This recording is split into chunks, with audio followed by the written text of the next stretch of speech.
Welcome back to the program. In a surprising twist of events in Africa, the Prime Minister of Ethiopia has also resigned. Haile Mariam Desalegn said the main reason for his resignation was to ensure sustainable peace and unwavering democracy in his country. He also stepped down as chairman of the country's ruling coalition.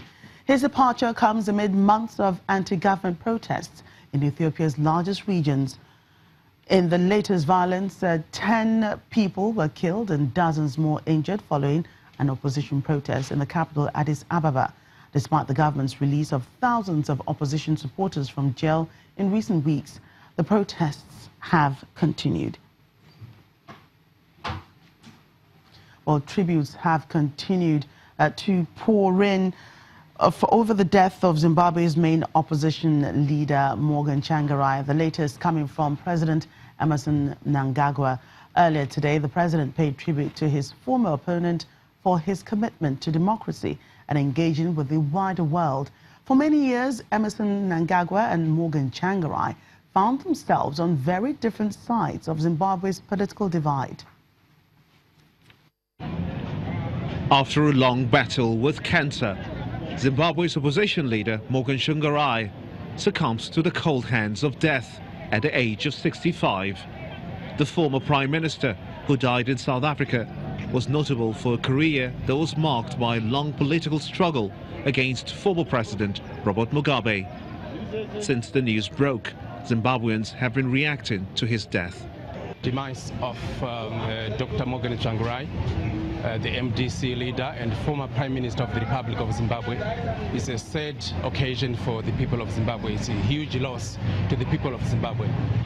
Arguably Zimbabwe's most popular politician, the mining union leader's career was ultimately defined by his tussle, both literal and figurative. Elections are due within the next 6 months, and Tsvangirai's death leaves his party in disarray to the advantage of the ruling ZANU-PF party, now led by former Mugabe deputy Emmerson Mnangagwa. Mr. Tsvangirai founded the MDC in the year 2000, repeatedly challenging Mr. Mugabe during the ex-president's long grip on power.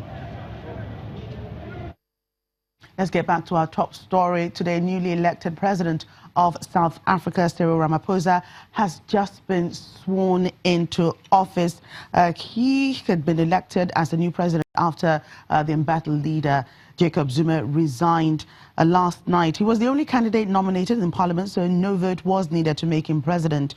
The MPs from his party broke out into songs when the announcement was made.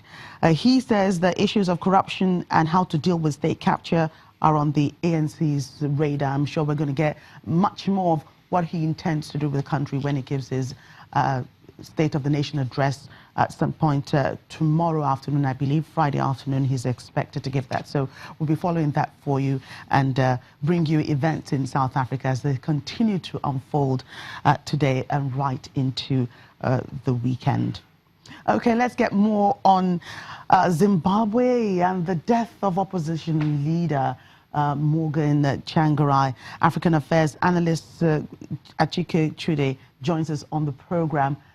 Thank you for joining us. So, Tsvangirai's death has put the Movement for Democratic Change party into unknown territory. Less than 3 months after the army ousted President Robert Mugabe. Now, do you think Zimbabwe can have another opposition leader quite as strong as Morgan Tsvangirai? It's difficult to say. Of course, it's a very huge loss, for the people of Zimbabwe, especially those who feel that things should be done in a different way in that country. But all the same, there is an African saying that where a tree once stood, another one will stand in its place.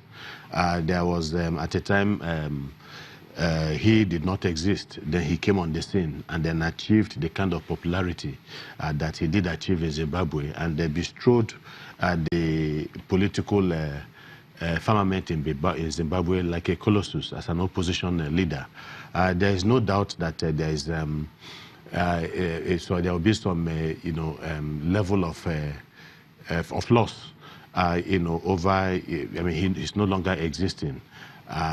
He was quite popular, there is no doubt about that. But it's a matter of time.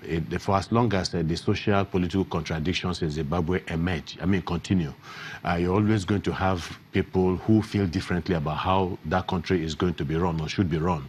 And they will always have people who will speak out. The only thing is that the colossus among them is no longer there. But somewhere, I think, even within the ranks also are many other Tsvangirais that will be willing and ready to fill up the political space. It is a very huge loss, no doubt about that. Right. Tsvangirai's own, political career, I dare say, was, formed largely with his tussles with, Robert Mugabe. Do you think that things could have gone differently for him? No, that was what defined him. I mean, you cannot talk about Tsvangirai and then, not talk about his erstwhile nemesis or enemy, Robert Mugabe. I mean, it was as if he existed. It was as if he emerged to tackle the former president of Zimbabwe. And of course, we all know the many battles that they fought. And the fact that for so long he was quite resolute in his opposition to some of the things that Robert Mugabe stood for. And for that, he was really had to face the fury of the security establishment in Zimbabwe. No doubt about that. It's going to be difficult. There is no doubt about that. But like I said, there's every possibility that somebody else would emerge. But of course, you know that in 2008, he came closest to clinching political power in Zimbabwe. And that was when he scored about 47% of the total votes in Zimbabwe, while Robert Mugabe scored 43%. And people were expecting that he was going to go for the rerun. But unfortunately, serious acts of intimidation and violence against his supporters made him actually withdraw from that particular race. So how do you see this playing out? Let's take a look at it this way. Morgan Tsvangirai has passed on, unfortunately.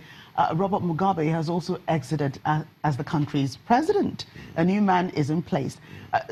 The person that will probably take over as the leader of the MDC, do you see him following in the footsteps of Morgan Tsvangirai? Do you see the same political tussles going on in Zimbabwe, or do you think there's going to be a new political era in the country? Well, there's no doubt that Zimbabwe finds itself in totally, uncharted waters. No doubt about that. The fact that the man who had held sway for decades and consolidated himself, Robert Mugabe, is no longer in power, opened up a new vista of opportunities for the people of Zimbabwe.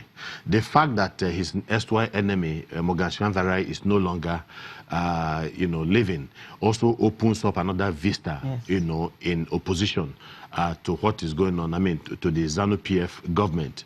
And so you cannot, I think it is still too early to, talk about, the future. But the reality is that even though there are difficulties, especially for the MDC, but there are opportunities also abound, right, for both sides to actually begin to move Zimbabwe towards a new territory. Right, we'll follow it up in the next couple of days. We'll see what happens, but first they have to bury him first. Thank you so much for your thoughts on that, Achike Chude, African Affairs Analyst. Thank you for coming on the program. Let's go to Liberia, where the new President George Weah has ordered a review of concessions entered into by previous administrations. The presidency said in a statement that it will ensure that all contracts are executed according to agreed principles in accordance with the laws of the land. The 9-member panel will also determine if the government's partners in those agreements have been fully implemented and met their performance requirements. According to a Finance Ministry report, during the 12-year rule of Weah's predecessor, Ellen Johnson Sirleaf, the government attracted around $15 billion in foreign investment.